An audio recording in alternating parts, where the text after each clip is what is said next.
चंदौली जिले के मिल्कीपुर और ताहिरपुर गांवों में बंदरगाह विस्तारीकरण के लिए भूमि अधिग्रहण के खिलाफ ग्रामीणों ने तीव्र विरोध प्रदर्शन किया। ग्रामीणों ने प्रशासन पर बिना उनकी सहमति के जबरन जमीन कब्जाने का आरोप लगाया है। 21 मई को एसडीएम अनुपम मिश्रा के नेतृत्व में राजस्व विभाग की टीम और भारी पुलिस बल के साथ पहुंची प्रशासनिक टीम को ग्रामीणों ने विरोध और नारेबाजी के साथ वापस लौटा दिया, जिसके बाद से आसपास के कई गाँवों में प्रशासन की तानाशाही रवैये के बाद भारी रोष व्याप्त है। ग्रामीणों ने मांग की कि बिना विधिक प्रक्रिया और नोटिस के अधिग्रहण नहीं होना चाहिए। गांव की रात्रि मंगलवार को चौपाल में ग्रामीणों ने एकजुट होकर प्रशासन के खिलाफ अपनी नाराजगी व्यक्त की और बिना उनकी सहमति के जमीन अधिग्रहण का विरोध किया। चौपाल में ग्रामीणों ने स्पष्ट किया कि उनकी आजीविका उनकी जमीन पर निर्भर है और वे किसी भी कीमत पर इसे नहीं छोड़ेंगे। उन्होंने साफ कहा कि हम जान दे देंगे पर अपनी जमीन नहीं देंगे। इस अवसर पर ईशान मिल्की, अखिलेश सिंह, विनय मौर्य, चंद्र प्रकाश मौर्य, विद्याधर मास्टर साहब, नफीस बानो, भाईराम साहनी, नासिर जमाल, वीरेंद्र साहनी, डब्लू साहनी, सुरेश कुमार, आस मोहम्मद, नाविद अंसारी, शहजाद अंसारी, बबलू साहनी, कौशल साहनी, शिवम साहनी, नीतीश साहनी, कृष्ण, दीपक, भोलू साहनी, मनीष साहनी एवं महिलाओं ने बढ़ चढ़ कर हिस्सा लिया। चंदौली से ईशान मिल्की की रिपोर्ट।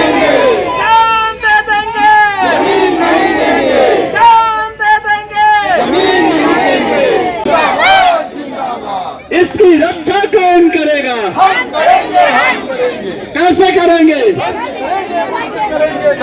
भारत माता की असलियत। हम लोग इंसान हैं और इंसानियत जानते हैं और यहीं रहेंगे, यहाँ से जाएंगे नहीं। बुलडोजर चलेगा, उसके नीचे हम लोग की कब्रिस्तान बन जाएगी, कोई बात नहीं। कब्रिस्तान में तो जाना ही है एक दिन, हम लोग जाएंगे, लेकिन अपनी जमीन नहीं देंगे। अडानी अंबानी या तो कोई भी आ सकता है, किसी को हम लोग अपनी जमीन नहीं देंगे। इस लड़ाई में हम लोग के साथ कंधे से कंधा मिला के खड़े हैं। सबसे बधाई के पात्र हमारी गांव की महिलाएं हैं और इस उम्र में अगर वो अपनी जान देने की बात करती तो नौजवानों का खून खौल जाना चाहिए। निश्चित तौर पर कि आज 80 साल 90 साल की उम्र में उस लड़ाई के दिन वो जो धूप थी, उस दिन इस बुजुर्गी में भी उन्होंने उस लड़ाई को लड़ने का काम किया था।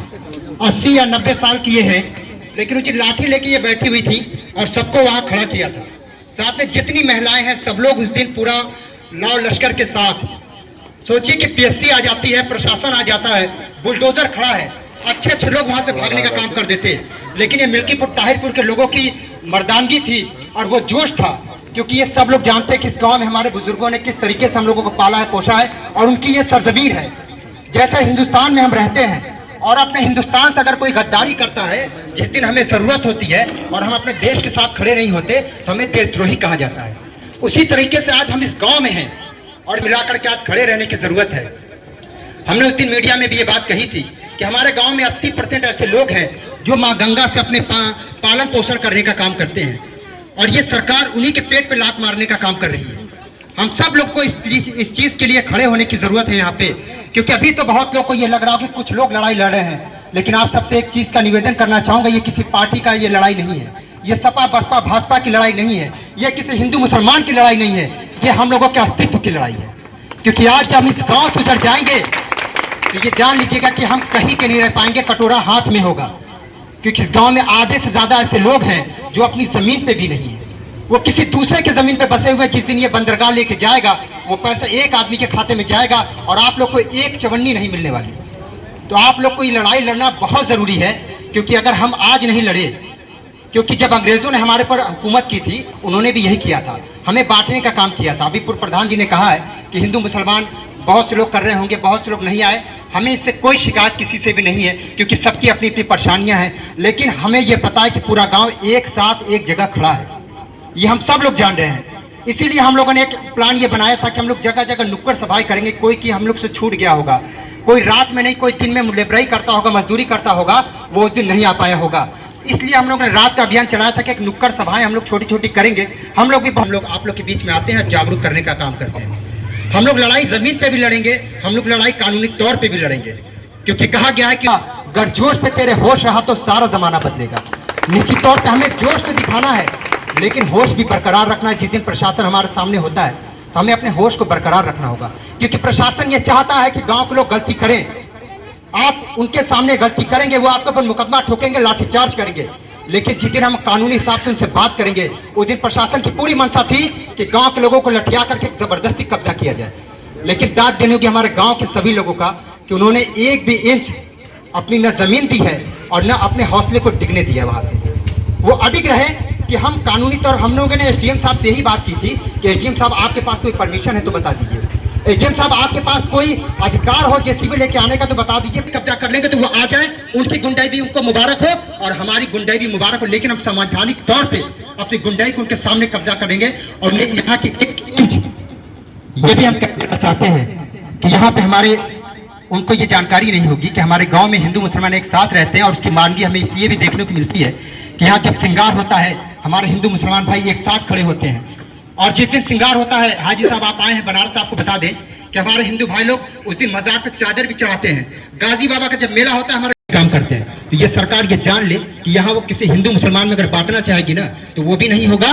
और रही बात कि हमारी जमीन लेने की, तो एक ही लड़ाई है कि हमें लड़ करके अपना हक मांगना होगा। हम शांत रहेंगे तो कभी भी वो आएंगे और बुलडोजर लगाएंगे और चले जाएंगे, हम बटे रहेंगे तो भी वो चले जाएंगे। जिस तरीके से एक आवाज पे उस दिन सारे लोग खड़े थे और उस आंदोलन का एक और फायदा हम लोगों को मिला है कि आज छोटा मिर्जापुर से लेकर बड़ईपुर तक के लोग हम लोग को फोन कर रहे हैं। आज उनको ये समझ में आ गया कि ये बंदरगाह वाले झूठ बोल रहे हैं और बंदरगाह जो है वो हम लोग बंदरगाह कहते हैं, उसकी भी सच्चाई बता दो कि हाथी का दांत है। बंदरगाह दिखाने के लिए है और फ्रंट विलेज खाने के लिए है। बंदरगाह इसलिए उन्होंने बताया कि सरकारी योजना के तहत हमारी आपकी जमीन को अधिग्रहण करके अडानी को देना चाहते हैं, क्योंकि अडानी को दे करके वो अधिग्रहण कर नहीं सकते क्योंकि सरकारी प्रशासन हमारे बीच में नहीं आ पाएगा। तो हमने उस दिन एक चीज और कही थी कि डीएम साहब आ जाएं और जितने गांव प्रभावित हैं सारे गांव की एक खुली पंचायत होनी चाहिए और डीएम साहब आकर के हमें पहले तो ये बता दें कि हम लोगों के बीच में वो किस योजना को लाना चाह रहे हैं। और यहां से जो लोग होंगे 2013 अधिनियम में भी ये बात है कि 70% लोग सहमत होने चाहिए और रोजगार के अवसर प्रदान होने चाहिए, शिक्षा का व्यवस्था होनी चाहिए। कोई बात नहीं हो रही है और वो सिर्फ ये समझ लिए हैं कि ये अनपढ़ गंवार लोग हैं। शासन इस चीज को जानती है कि यहाँ के लोग अनपढ़ गंवार हैं, उनको ये नहीं पता कि अनपढ़ गंवार नहीं है, ये सारा गांव शिक्षित है। भले ही 5 तक पढ़े होंगे और वो आकर के हमारे गांव के किसी भी आदमी से बात कर ले, डंके की चोट पर उनको हराने का काम करेगा, क्योंकि ये आदमी रोज लेबराई मजदूरी करके मेहनत करता है। उनकी तरह एसी में बैठ करके 1 लाख 2 लाख रुपए महीना नहीं कमाता है। तो बस ये 4 शब्द कहना चाहूंगा कि मेरे तकदीर के कातिल मेरी पहचान लिख देना, मेरे तन के हर हिस्से पे हिंदुस्तान लिख देना। मुझे मंदिर भी प्यारा है, मुझे मस्जिद भी प्यारा है, कहीं तुम राम लिख देना, कहीं रहमान लिख देना। इनकलाब जिंदाबाद। और जब भी सड़क, क्योंकि हमारे नौजवान इसी तरीके से कंधे से कंधा मिला के बुजुर्गों के साथ खड़े रहेंगे। जय हिंद, जय भारत।